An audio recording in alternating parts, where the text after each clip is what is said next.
Ça n'a aucun sens de discuter avec les Ukrainiens parce que ils sont manipulés par Londres et Washington comme les poupées marionnettes et tous les négociations qu'on a essayé d'entamer au début de l'opération spéciale, ils ont échoué à partir du moment quand Washington a dit que pas de négociation, vous devez gagner sur le champ de bataille, comme a dit Monsieur Borrell. Alors, on va voir. On va voir qu'est-ce qu'ils vont, s'ils vont gagner sur le champ de bataille, les Ukrainiens, avec tout le soutien de l'OTAN, avec tout le soutien des Européens, avec toute la solidarité, avec une douche une fois par semaine pour toute l'Europe, sans gaz, sans pétrole, avec l'inflation de 12-15%, on va très bien voir comment les Ukrainiens vont gagner. Et à partir du moment que nous, on gagne, on va négocier avec des Européens. Pas avant. Nous sommes prêts. Mais si vous ne voulez pas, alors d'abord champ de bataille et après la table de négociation. Dans l'extrait précédent, Piotr Tolstoï aborde la question de la pacification du conflit entre la Russie et les pays occidentaux. Selon ses propos, au début du conflit, la Russie avait tenté une approche, mais l'OTAN avait refusé, écartant la Russie en la considérant comme un petit pays sans influence politique. Sans présumer de la suite de son discours, je vous invite à suivre l'extrait pour en savoir plus.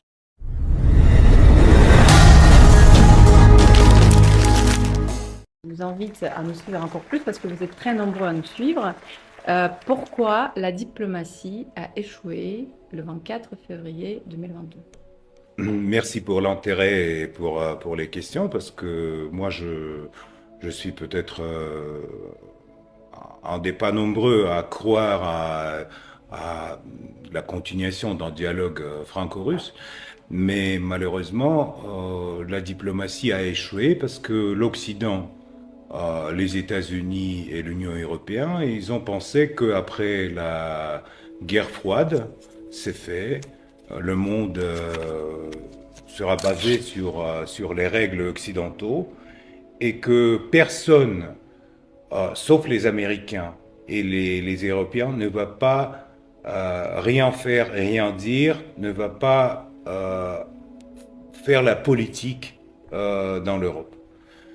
La Russie a été préoccupée par les questions de sécurité. À plusieurs reprises, Poutine, le président russe, a proposé à l'OTAN, aux présidents des pays de l'Union européenne, aux présidents des États-Unis, le dialogue, parce que pour nous, les problèmes de sécurité étaient très sensibles, car après le coup d'État de 2014 en Ukraine, on a commencé à construire une espèce de anti-Russie qui était complètement, diamétralement opposé à tout ce que faisaient les Russes, et notamment il y avait plein de problèmes à l'intérieur de l'Ukraine avec les Russes, avec les 20 millions des Russes qui ont été privés de leur langue, privés de la possibilité d'avoir une éducation en russe, poursuit en fait pour ses idées sur l'histoire de l'Ukraine, etc.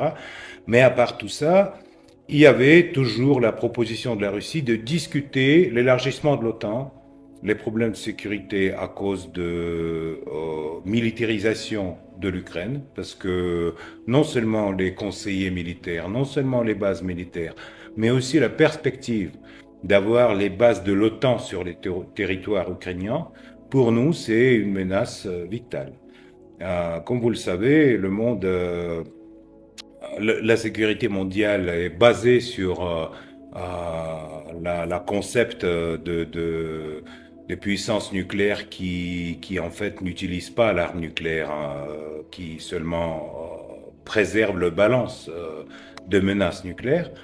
Par exemple, pour nous, le déplacement des missiles nucléaires américains sur le territoire ukrainien, ça réduisait la possibilité de notre réponse en cas de l'attaque par les missiles nucléaires.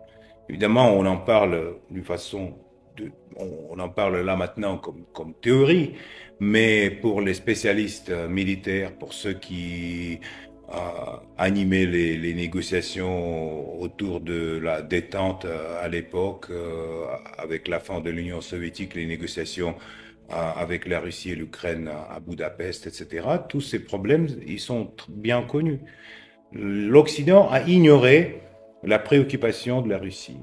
L'Occident a pensé voilà, que le monde est fait, que tout est fait, que les règles du jeu établies par l'Occident, je ne parle pas des normes de droit international, mais justement des règles du jeu sur lesquelles qui toujours mentionnent les Américains et les politiciens de l'Union européenne, que voilà, ça serait comme ça, comme nous on a décidé, et alors les Russes, ils sont mécontents, mais peu importe, on fonce. On continue élargir l'OTAN, on continue mettre les bases à frontières, etc. Donc, à plusieurs reprises répétées, la proposition a été ignorée, c'est pour ça que la diplomatie a échoué. J'ai envie de vous demander, c'est peut-être plus une question vers un journaliste qu'un homme politique. Pourquoi, selon vous, toute annonce faite par la Russie, notamment sur le sabotage de Nord Stream au début, là, en ce moment, sur l'utilisation potentielle de la bombe nucléaire dite sale en Ukraine, pourquoi cette annonce, chaque fois, est inaudible en Occident? On ignore, on ne veut pas parler, on dit que ce sont les Russes qui... On ignore parce que il y a le cliché, il y a le système des clichés anglo-saxons sur la propagande de Poutine. Donc tout ce que disent les Russes, c'est la propagande de Poutine. Le dialogue franco-russe, c'est aussi la propagande de Poutine pour Tout, certains. tout est la propagande de Poutine, en fait. Et donc la Russie, c'est en fait la plus grande pays de l'Europe. L'Union européenne, c'est un petit morceau du continent par rapport à la Russie. Si les Européens ne veulent pas entendre ce que pensent les Russes, ce qu'ils disent les Russes, les préoccupations sur la sécurité, les préoccupations sur le sabotage de Nord Stream, sur les laboratoires bio sur le territoire ukrainien, etc., alors tôt ou tard, ils seront obligés de résoudre tous ces problèmes. Là, on est très bien quand il y en a 47 pays qui sont contre la Russie, et voilà, ils sont contre la Russie, ils construisent l'opinion publique anti-russe. Mais la réalité, c'est pas ça. Réagir à cette réalité, ça serait peut-être la tâche la plus difficile pour les futurs politiciens européens. Après la fin de l'Union européenne, après le départ de tous ces politiciens d'aujourd'hui qui vont se retrouver dans la poubelle de l'histoire à cause de leur position contre la Russie, à cause des sanctions illégitimes qui sont aujourd'hui établies, 11 000 sanctions. 11 000 sanctions contre la Russie. Mais nous, on s'en fout. L'économie russe fonctionne, on va gagner cette guerre, parce que les pays nucléaires ne perdent pas les guerres, comme vous le savez. Et tôt ou tard, les Européens vont découvrir un nouveau monde, une nouvelle Europe. Ils vont découvrir la nécessité de dialogue. Et à ce moment-là, ils ont détruit déjà tous les mécanismes de dialogue. Ils ont refusé toutes les tentatives de discuter les problèmes tranquillement par les diplomates, par les parlementaires, par tout le monde. On est tous sanctionnés, on ne peut pas aller en Europe, tant pis. Mais tôt ou tard, ça peut être à la frontière polonaise, ça peut être au Berlin, ça peut être à Paris, mais on va discuter les problèmes de sécurité de l'Europe, le futur de l'Europe. Et vous allez voir, à ce moment-là, les gens qui ont l'idée d'ouverture, l'idée de dialogue, seront bien à la table, contrairement à ceux qui aujourd'hui passent tous ces clichés anglo-saxons sur les méchants russes et agresseurs Poutine qui a bouleversé le monde et qui donc a fait autant de mal au continent européen. À plusieurs reprises, le ministre des Affaires étrangères russe a dit que les Russes officiels sont prêts à discuter. Mais on a l'impression qu'à l'Occident, il n'y a pas assez d'hommes ou femmes pour pouvoir vraiment porter cette voix de l'Europe en face de la Russie. Qui cet homme ou cette femme politique en Europe que vous connaissez peut-être et qui serait capable de se mettre à table de négociation? Peut-être ancien politique s'il n'y en a pas parmi les politiques actuels. La Russie est prête à discuter. À mon avis, malheureusement, les Européens ont complètement perdu leur souveraineté et leur capacité des discussions avec la Russie à partir du moment quand ils ont, suite aux États-Unis, ont repris les sanctions contre la Russie et cette espèce de boycott contre la Russie. Donc, parmi les politiciens qui sont aujourd'hui au pouvoir, il n'y a pas les politiciens qui vont discuter le futur de l'Europe, ça c'est sûr. Nous, on a le temps devant nous, tandis qu'eux, ils ont très peu de temps, tous ces gens-là. Ils ont leur mandat limité, très, très court. Et donc, bientôt, on verra des nouveaux, on va peut-être discuter avec eux.